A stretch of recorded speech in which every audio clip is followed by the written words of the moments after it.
تازه خبر، امریکا او برتانیا څنګه په افغانستان کې خپل سفارتونه بندوي؟ تازه امریکا او برتانیا د سفارتونو په اړه څه ویلي دي؟ نور جزئیات ویډیو کې وګورئ او چینل سبسکرایب کړئ. السلام علیکم لیدونکو، ستړي مه شئ. امریکا ویلي چې د سپټمبر له لومړۍ نیټې یعنې د روان اونۍ د چهارشنبې له ورځې به په افغانستان کې سفارت نه لري. د امریکا د ملي امنیت سلاکار جیب سیلپین پرون یکشنبه په سپینه ماڼۍ کې اعلان وکړ چې متحده ایالاتونه به د سپټمبر د میاشتې له لومړۍ نیټې وروسته په افغانستان کې سفارت ونه لري.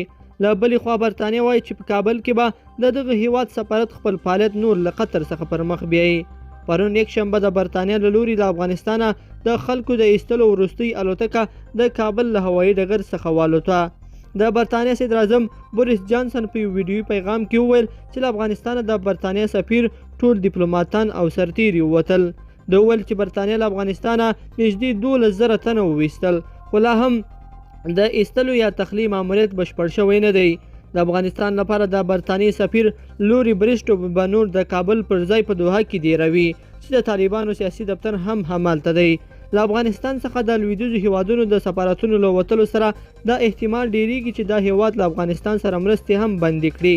له افغانستان سره د لویدیځو هیوادونو د مرستو دوام نه یوازې د طالبانو د حکومت بلکې د عام افغانانو لپاره خورا اهمیت لري. افغانستان د ایران په شان د نړۍ د تیلو دریم او د غازو دوهم تولیدونکي هیواد نه دی، بلکې ډیر بېوزله او په نړیوالو مرستو متکی دی. له بلې خوا چین چاته په خلاص لاس مرستې نه ورکوي او د روسیې په اړه ویل شوي چې سل له اوسه د پنجشیر جبهې ته مرستې پیل کړي دي. له کابل څخه د امریکا او برتانیا د سفارتونو لیږد د دغو هیوادونو له لوري په هغه صورت کې بندیزونو ته لار هوارولی شي چې طالبان نارمدریزو کارستانو ته په خپل حکومت کې ځای ورنکړي او یا خلکو ته ټولنیزې ازادۍ ورنکړي.